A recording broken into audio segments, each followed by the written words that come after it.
Oi, oi, família, já estamos de volta. Vocês viram aí, né, o final do primeiro bloco, Sérgio com um poema de autoria lindíssimo, falando de nossa família, agradecendo tudo que ele tem. E assim, a gente sempre fica emocionada, né? O esposo faz um poema. O Sérgio tem muito disso, o Sérgio escreve muito bem, mesmo com dislexia, olha só. Lembra do programa passado? Exatamente. E aí, passando este momento, emoção, né? Muita emoção. Vamos falar um pouquinho, continuar falando sobre gratidão e falando sobre a Julie. Quem é a Julie? A Julie é nossa cachorrinha. A gente tem uma história bem interessante para contar para você. Chama o pessoal que está aí, que agora no intervalo saiu para cá, que essa história é bem interessante. A Julie foi uma cachorrinha que a gente resolveu ter lá em casa depois de muita insistência das meninas. As meninas estavam crescendo, minha esposa pedindo, todo mundo me pedindo para ter uma cachorrinha lá, e eu era do contra. Eu não queria que tivesse cachorro em casa. Cachorro mija tudo, caga tudo, rói os móveis da casa, principalmente quando estão novinhos, é ou não é? Mas tem um lado muito legal neles e eu vou contar agora. Aí a gente conversando e tal, para ver se comprava essa cachorrinha ou não, e começamos a procurar cachorro e tal, sentamos, fizemos uma mesa redonda. Lá em casa a gente, quando vai conversar, tudo, sentam os quatro, mas os filhos não são iguais a gente não, tá? A gente que manda, a autoridade é nossa. Isso fica bem claro, mas nem por isso deixa de ser uma democracia. Como uma democracia, tem autoridades maiores e tem autoridades menores. Isso tem que ficar claro. Aqui não tem nada de disciplina permissiva, não. Então, assim, baseado na nossa autoridade, mesmo assim, a gente sentiu a necessidade delas participarem e saber o que é que elas achariam da gente estar escolhendo uma cachorrinha para ser criada por nós. E aí fizemos um documento com todos os direitos e todos os deveres que elas teriam com aquela cachorrinha. E aí resolvemos achar a cachorrinha, eu achei uma cachorrinha, a gente foi lá, comprou. Ela já não era tão novinha, e eu desconfio até que ela era vira-lata. Há controvérsias, mas é linda, viu? Pensa numa mistura não é vira-lata. Você vai ver aí na foto em breve. Tem tá? A foto aí, é uma Yorkshire. Aí, resultado, primeira semana, tudo brincando e tal, tudo muito bom. Elas, no nosso combinado, elas tinham que o quê? Cuidar da cachorra. Cada uma revezando, tinha que fazer. Explica um pouquinho como é que era isso aí, amor. A questão de alimentar a Julie, né, nossa cadelinha, a gente comprou, ela já tinha 1 aninho de idade. Então, foi tudo escrito e assinado por todos. Quem ia alimentar, quem ia limpar, as necessidades da Julie, a questão do banho. Então, porque um animal de estimação, ele demanda cuidados. E é muito fácil o papai e a mamãe comprarem um animalzinho e aí deixa para os ajudantes de casa, para os secretários do lar, para ficarem fazendo as coisas que esse animal, os cuidados que requer. Lá em casa não, a gente falou assim, vocês querem? Então vamos, cada uma vai ter a sua responsabilidade, né? O que aconteceu no primeiro mês? Pois então, e antes de falar o que aconteceu, eu quero frisar essa questão. Muitos pais perdem uma oportunidade valiosa ao adquirir um pet para casa, seja um cãozinho ou um gatinho, mas principalmente cão, né? É mais comum de seus filhos terem o quê? Responsabilidade. Nosso livro... O livro sugerido foi autorresponsabilidade. E é um pouco dessa pegada aí. Quem leu? Lembra do livro? Sim, eu até trouxe ele. O livro aqui, ó. Trouxe, mostrei nos stories dessa semana também. Vamos ler. Começa por aí, autorresponsabilidade, tá? Leiam esse livro que é muito bom, do Paulo Vieira, tá? Sim. Então, eu estava falando, os pais perdem essa oportunidade porque não dão nenhuma responsabilidade para os filhos. Os filhos têm o pet em casa como mais um bicho de pelúcia e de estimação que eles vão brincar, passear de vez em quando com o cachorro, quando é essa tarefa que dão. Não limpam o xixi, não limpam o cocô, não alimenta. Geralmente isso fica para o pai e para a mãe, ou se a família é mais abastada, para as secretárias, né? Então assim, lá em casa, depois de já 1 mês, a Julie cagando, mijando, tendo que limpar, a gente começou a botar jornal para ela aprender onde é que ia fazer suas necessidades, nem sempre ela fazia no lugar. E a Julie é temperamental, quando ela se zanga com a gente sai, demora a chegar, ela pronta e diz, ó, tá aqui, ó, deixei aqui o presente, porque vocês não me levaram, vocês me deixaram muito tempo só e não me deram atenção. Então assim, voltando, aí eis que minha esposa me liga e me fala assim, já tinha mais ou menos 1 mês, olha, Sérgio, as meninas estão conversando aqui e a gente quer devolver a cachorra, porque está dando muito trabalho, elas já não estão tão interessadas. Aí eu, de cabeça quente, falei uma coisa que não devia. Na época eu ainda não estava estudando tanto o conhecimento humano, gente, e ainda não era psicanalista nem nada, e eu soltei um assim terrível. Estava no Viva Voz e eu não sabia. E o que é que eu disse? De jeito nenhum, essa cachorra só sai daí morta agora daqui de casa. Se você quiser, eu vou levar o veneno aí pra gente dar pra ela. Só que tava todo mundo ouvindo, gente. Chocante. Quando eu cheguei em casa... O próprio Sérgio já estava pegado a Julie, né? Eu vou contar essa história. Ela é apaixonada pelo Sérgio, então a gente ficou assim, como assim sair de casa morta, né? Aí, todo mundo ouviu. Quando eu cheguei em casa, minha esposa muito séria, chateada, e as meninas com a carinha de choro. Aí meu coração, assim, ó, foi doído. O que acontece, gente? Essa cachorra que eu não queria de jeito nenhum, até porque tinha um histórico na minha casa, quando eu era criança, de ter uma porção de cachorro e ninguém cuidar direito deles, ter muita confusão por causa de cachorro, eu não queria que estivesse na minha casa. Mas aí a cachorrinha parece que sabia. Todo dia, quando eu chegava em casa, a cachorra subia na minha perna, me abraçava, balançava aquele rabinho, me acompanhava se eu fosse sentar no sofá. Resultado, um mês depois, eu já estava morto de apaixonado pela cachorra. E aí, agora, queriam devolver a cachorra, né? Mas aí, gente, acalmado os ânimos, como é que a gente fez, amor? Acalmado os ânimos, que fizemos outra reunião e mostramos para as meninas que a gente não pode pegar e largar na hora que bem entende. A Julie já era um ser da família, né? Já fazia parte da família, e a gente...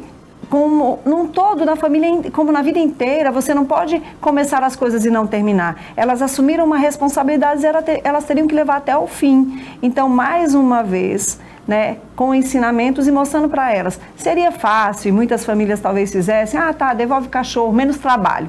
Seria até cômodo para a gente, porque realmente um pet dá trabalho, mas foi nessa situação, entre tantas outras como a gente aproveita, e a gente ensinou mais uma vez para as meninas a questão de valorizar aquilo que elas têm, cuidando, porque quando você tem o trabalho de cuidar, você vai valorizar mais. Exemplo, uma louça. Um filho que ajuda a lavar a louça em casa, que seca, que guarda, ele vai pensar 10 vezes antes de toda hora pegar um copo, pega um prato, de sujar a louça, porque ele sabe como que é complicado ter que lavar a louça toda hora. Então só vai entender quando começa a fazer.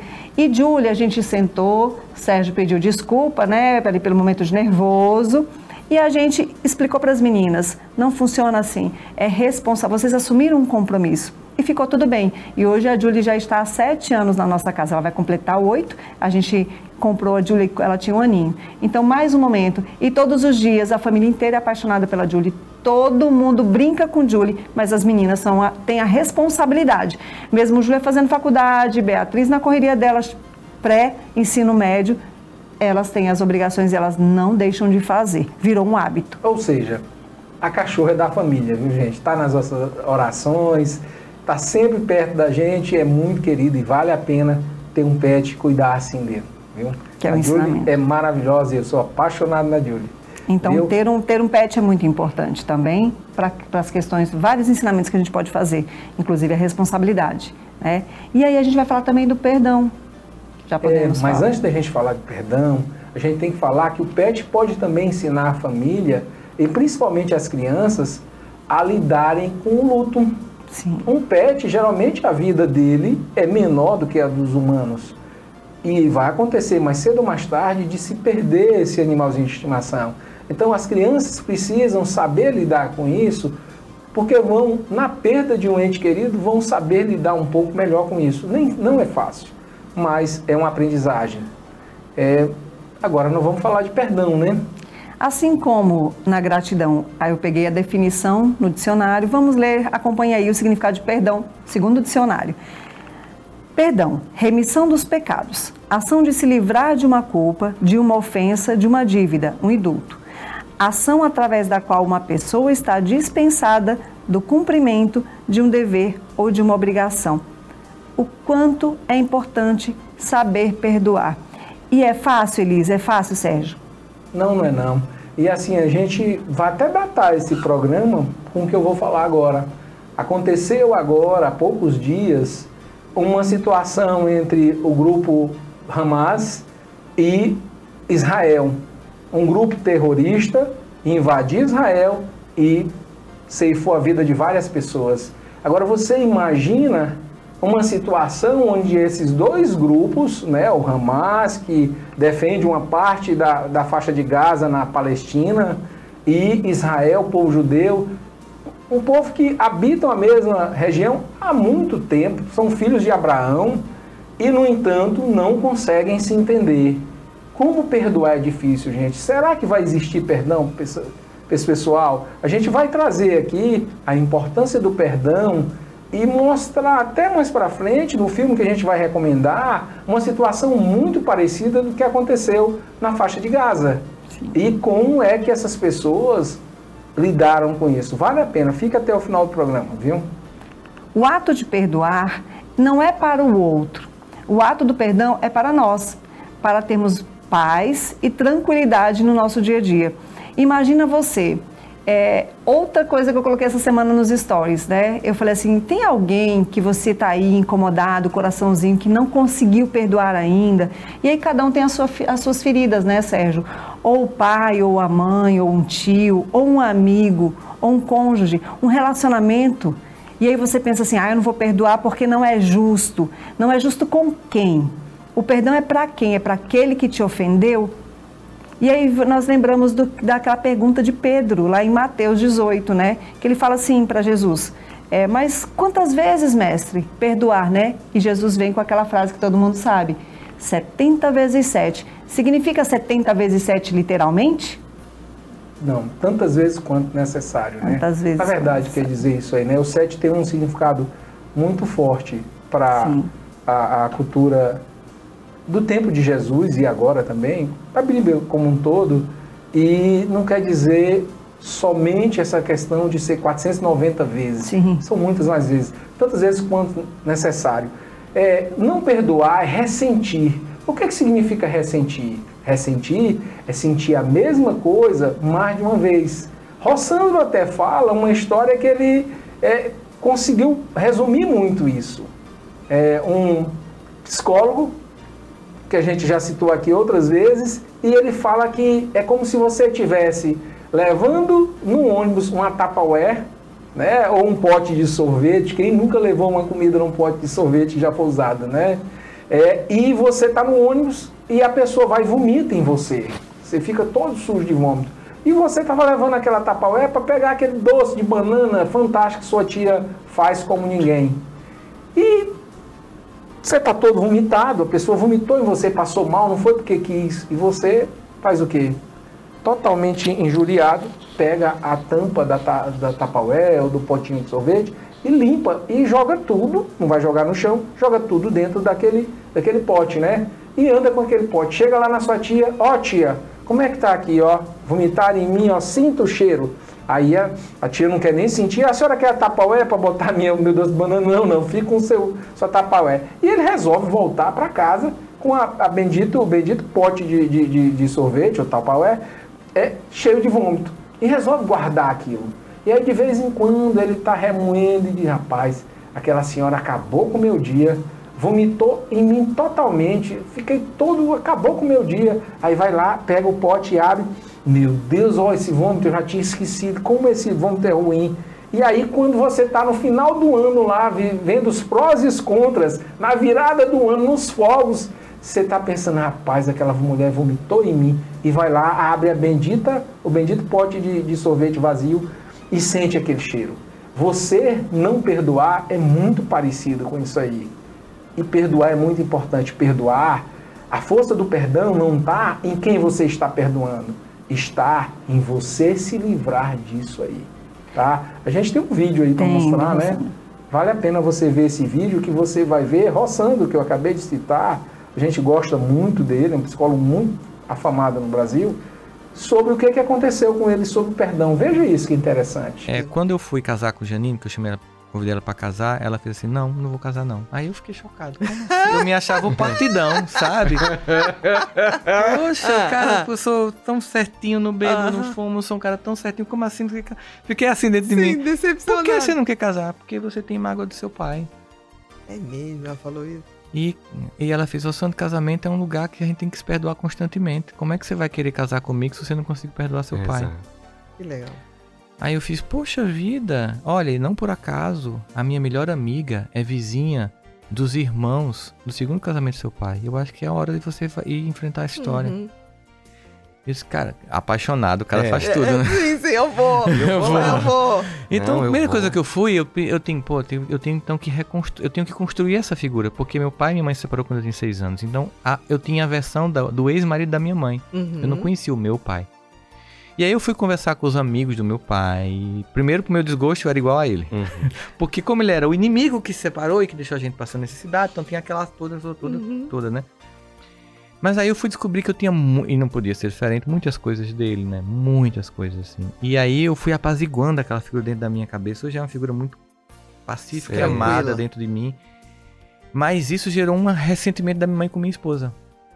Dela fazer essa ponte. Porque era como se fosse uma traição. Exatamente. Né? Mas nisso a minha mãe também se reconcilia com meu pai. Entendi. Que já havia morrido, inclusive, na época. Então foi curativo pra todo mundo. E aí eu pensei, cara, e a minha vida, assim, desse perdão. Não, a minha vida desse perdão, ela mudou do nível assustador. Assustador. E eu vi o poder que isso tem. Eu disse, cara, eu preciso levar isso para as pessoas. E aí, gostou? Interessante, né? A gente vai falar daqui um pouquinho sobre esse vídeo. A gente vai agora para o nosso intervalo. Não sai daí, que esse terceiro bloco tá muito bom também, gente. A gente volta já, tá?